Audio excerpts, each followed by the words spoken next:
Going car shopping? We need to talk. I've got some great prep work for you to do before visiting a car dealer. Hi, I'm Kevin Hunter. I spent several years in the car business, and before I start with my tips, I want to share a crazy story that illustrates why everything I'm sharing today is so important for you to know. In just the last couple of days on Facebook, a friend of mine who is a professional car trainer posed a question to car salesmen on his site. The question read, "Are great salesmen born or made?"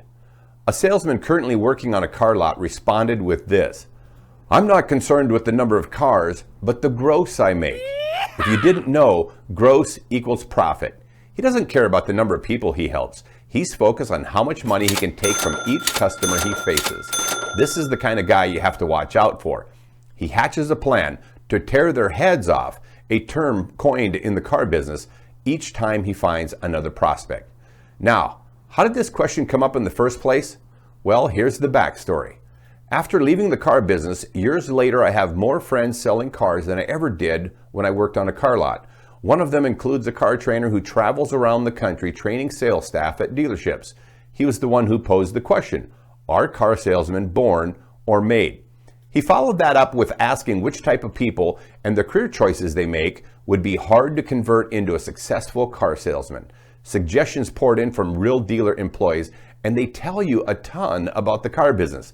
Here are a few: restaurant waitstaff, librarian, nonprofit organizer, social worker, DMV employee, accountant, engineer, and the one I really laughed about, Dave Ramsey worshiper. Think about it. What habits or qualities do these people have that would make them a bad car salesman? Well, if you listen to what people are asking for and provide it, if you're used to serving others, if you're analytical and think too much, and if you're too financially responsible, you probably make a lousy car salesman. Now, that just says it all about the car business. Now, here's the icing on the cake. The car trainer commented that the Dave Ramsey worshiper may be the absolute greatest challenge ever. What does Dave Ramsey teach? Things like have an emergency cash fund, save your money, be debt-free, invest wisely. And a highly successful car trainer right now today in the car business believes this type of financial responsibility would be the ultimate challenge. I hope you want to be the ultimate challenge, because my goal here today is to make you a savvy car shopper and their greatest challenge ever. Now, I know this story upset you car dealers out there who like to troll me, but you should know I look forward to receiving your thumbs down and reading your snarky remarks. I consider it an honor that you'd like me to shut up. Let's roll. If you're watching this video on the 6 things you need to do before setting foot on a car lot, I'm starting with the assumption you already have a clue what type of vehicle you want to buy. I also have a bonus at the end for those of you who appreciate some key details. Number 1, have some cash to work with. You might be thinking, what? Cash in hand? What about all those zero down deals? Come on, you didn't start believing ads published by car dealers, the very guys you don't trust and the very reason you're here watching this video. These are the guys promoting zero down deals. You should have noticed by now that banks never promote zero down car loans to their customers. And you thought this deal was actually good for you? Yes! Did you really? No! Good.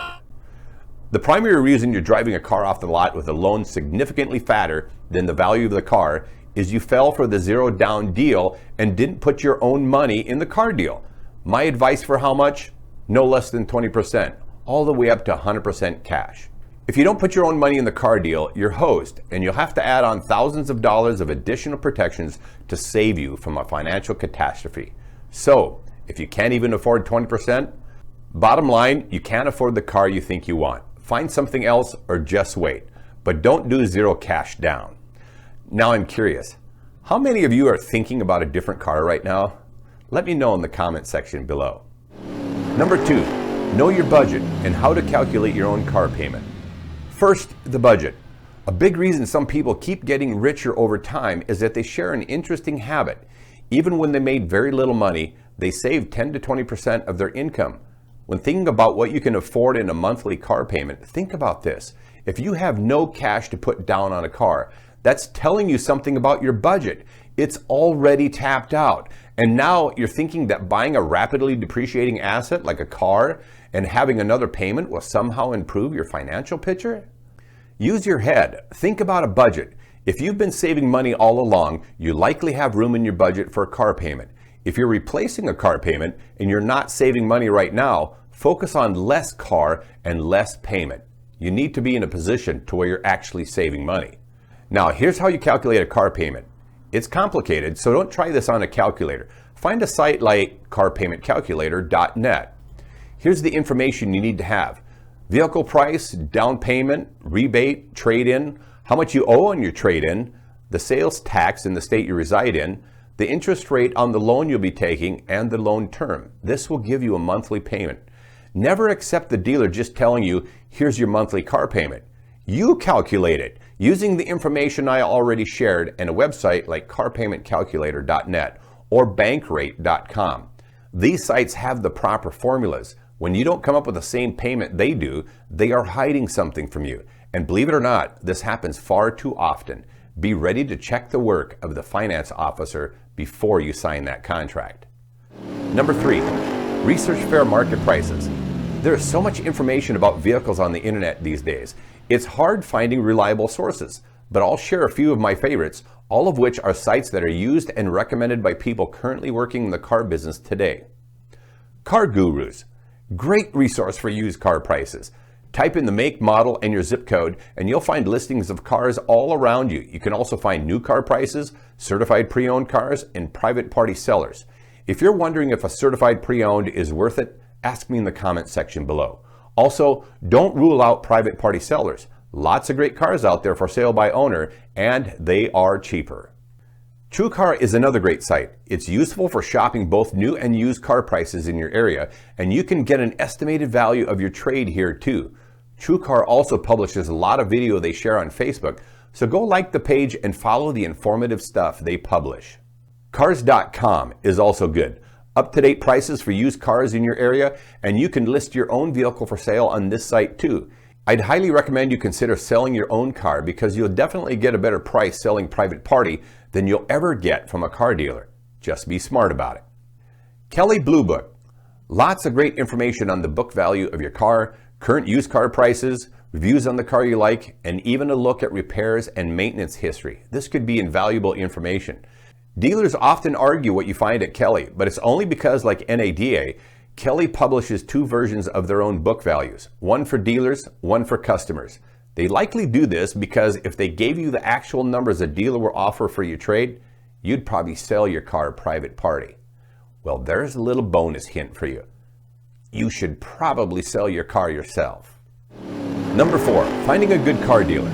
This is very tricky. Think of it like swimming in water where there are many shark sightings a day. The water may look clear when you chose to swim, but the only way you know for sure you're safe is when you're not attacked. Not very reassuring. Finding a good car dealer is a bit like that. Even as an auto expert, I can tell you I spent months vetting dealers in a large metro area.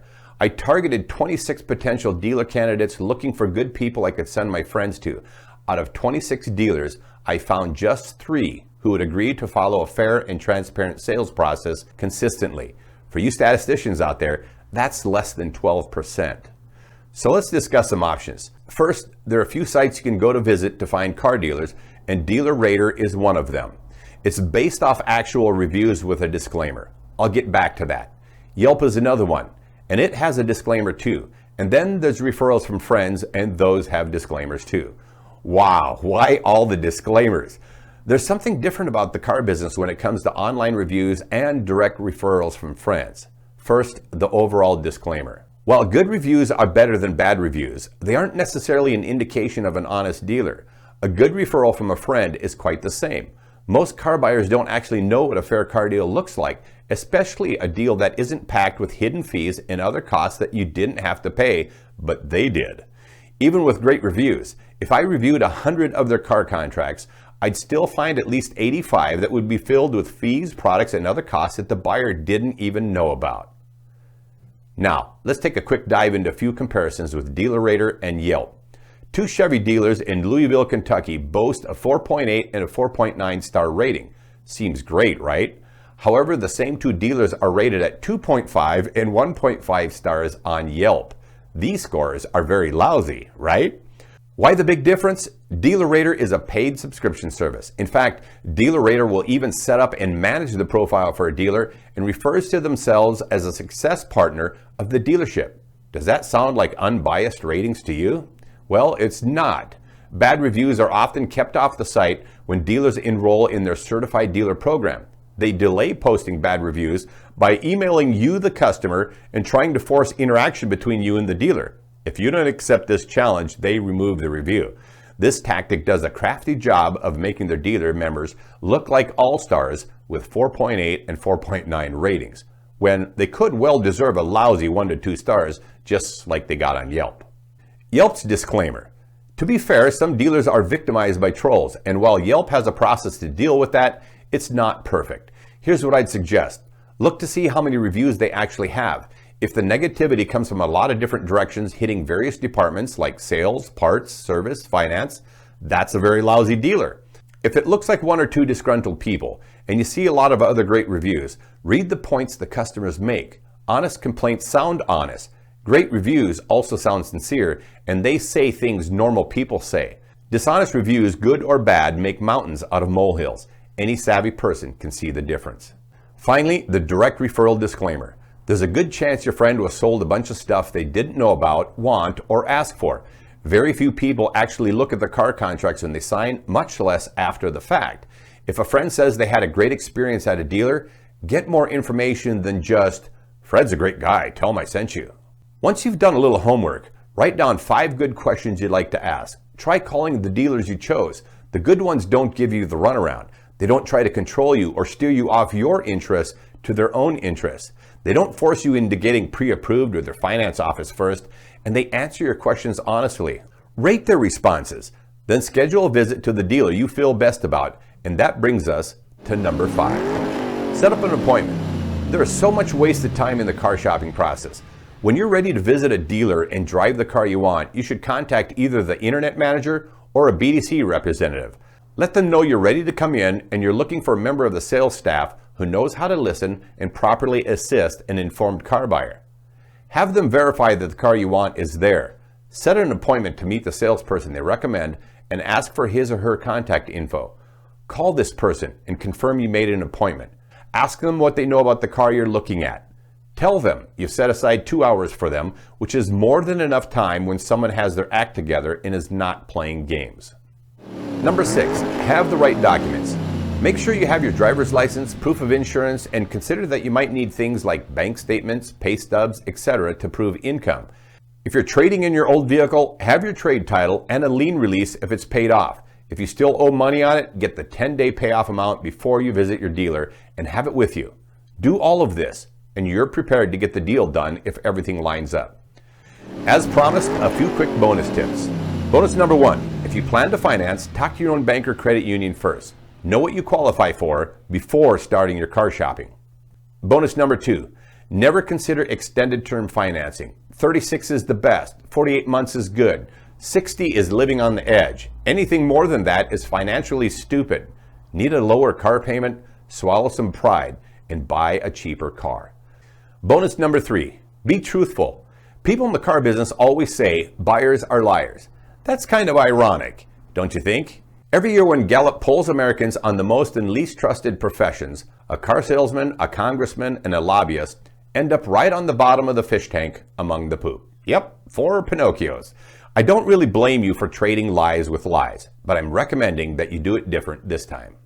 You see, when you go prepared, you're in charge. Tell them exactly what you want, and then expect them to deliver on it. Speak nothing but the truth and expect it in return.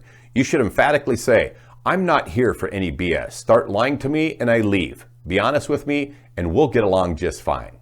Bottom line, if you feel pressured or something doesn't quite smell right during your visit, get up and go home and sleep on it.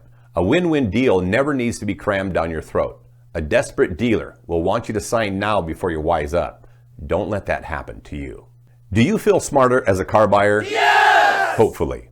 If you took good notes, and I really hope you did, I just saved you a big headache and thousands of dollars on your next car deal. Return the favor, would you? Let me know in the comments section below if you think I should continue publishing videos and sharing my car buying knowledge. Do you appreciate it? Let me know. If you're new here, don't forget to subscribe to the channel to get more great content just like this. Hit that notification bell and give us a like to thank us for all the money we saved you. Do your friends and family a favor too, and share this video on social media. And don't forget to share any car buying experiences in the comments section below. I look for regular feedback to know how I can help you best. I'm Kevin Hunter. Until next time, take care.